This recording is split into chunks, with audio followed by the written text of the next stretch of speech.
de que las rocas se mueven durante un terremoto implica que un animal grande, fuerte y generalmente convenientemente oculto bajo la tierra podrían ser los responsables de los movimientos de tierra. Tal era el caso en Rusia, donde pensaban que un perro muy poderoso llamado Kosei era quien causaba los terremotos cuando sacudía la nieve de encima.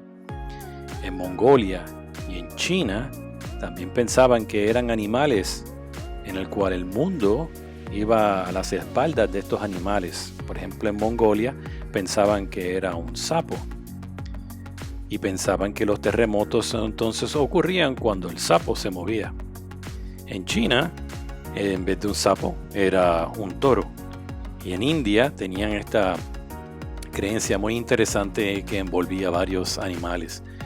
Decían que el mundo descansaba sobre elefantes, tortugas y serpientes.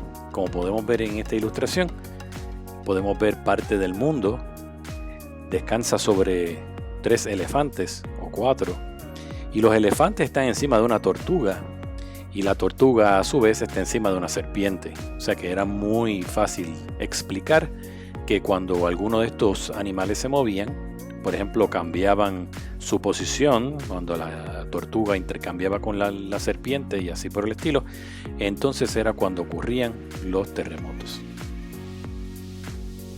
En Japón hay una creencia muy interesante, y es que pensaban que los terremotos eran causados por un pez.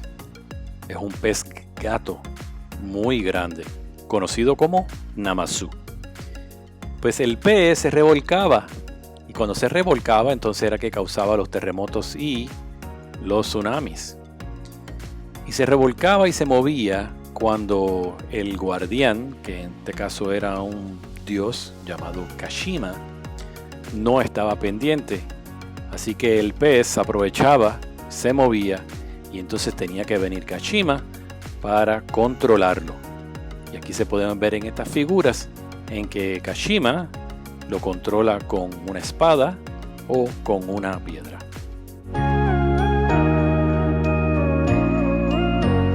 El segundo tipo de causantes que la gente pensaba era debido a deidades, dioses de mitología. Por ejemplo, en Escandinavia pensaban que era el dios Loki quien era el causante de los terremotos. Y cuenta uno de esos mitos de la mitología escandinava en el que Loki había hecho una de las suyas y había sido encerrado en el inframundo.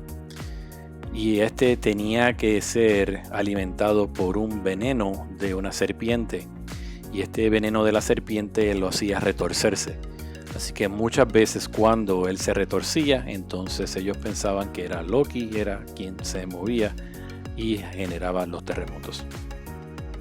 En mitologías más conocidas, sabemos que en la mitología griega está el dios del mar, llamado Poseidón.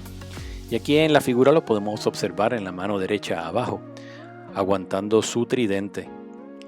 Y la mitología griega indica de que cuando Poseidón chocaba su tridente contra el suelo, era cuando se generaban los terremotos. En México podemos observar la evidencia del calendario azteca que tenemos aquí en el centro de la figura. Y ese calendario azteca nos muestra 4 edades que generalmente, según los expertos, dicen que terminaban con terremotos. Y estos son los 4 cuadros que se encuentran a mano izquierda, arriba, a mano derecha arriba y igualmente en la parte de abajo. Si nos movemos un poquito más al norte, en Norteamérica, cuando los indígenas de esos territorios existían, pensaban que los terremotos eran causados por el Gran Espíritu. Y el Gran Espíritu se enojaba y causaba unos terremotos. Por ejemplo, vamos a ver más adelante durante el curso que en 1811 y 1812 ocurrieron varios eventos sísmicos en el centro de los Estados Unidos, algo que no es muy normal. Pues resulta que los indígenas de esa área pensaban que había sido el Gran Espíritu. Eso se trataba simplemente de un indígena conocido como Reelfoot.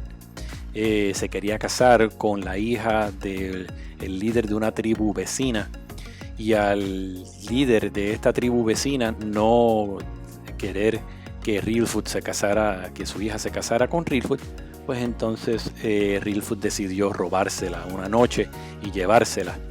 Y ellos piensan de que el Gran Espíritu entonces fue que se enojó con Reelfoot y mandó estos terremotos.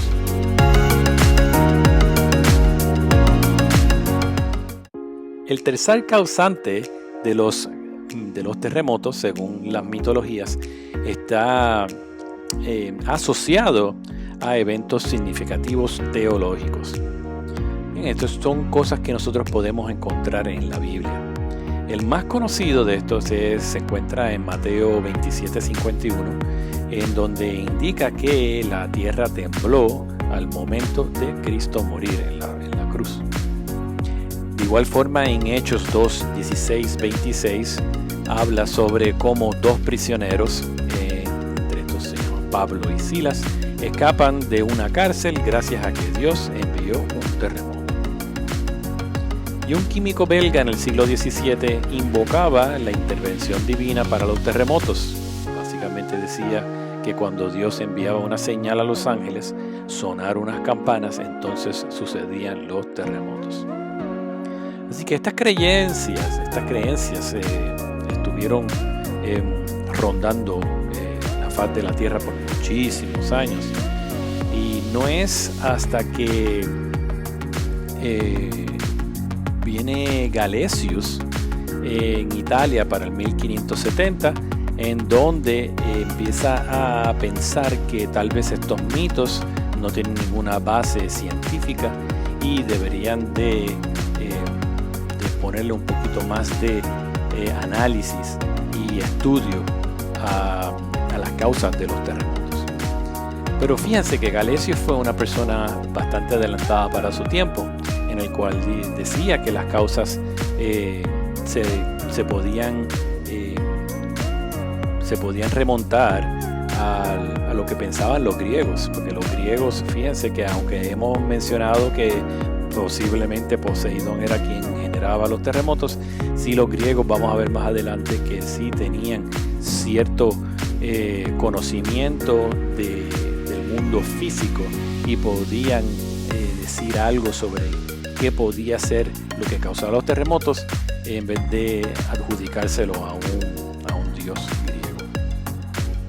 Y es interesante porque Galesius también describió en detalle el movimiento del suelo cuando ocurre un terremoto, y también desarrolló los primeros mapas de distribución geográfica de terremotos. O sea, en una área específica se dio cuenta de que no todos los sitios eran susceptibles a terremotos. Así que podríamos empezar a ver que hay ciertas vertientes de interés de buscar unas causas y no simplemente adjudicárselo a algo que no conocemos, a ninguna de estas tres posibles causas, como son animales grandes que convenientemente están ocultos a nuestra vista, o deidades o eventos religiosos.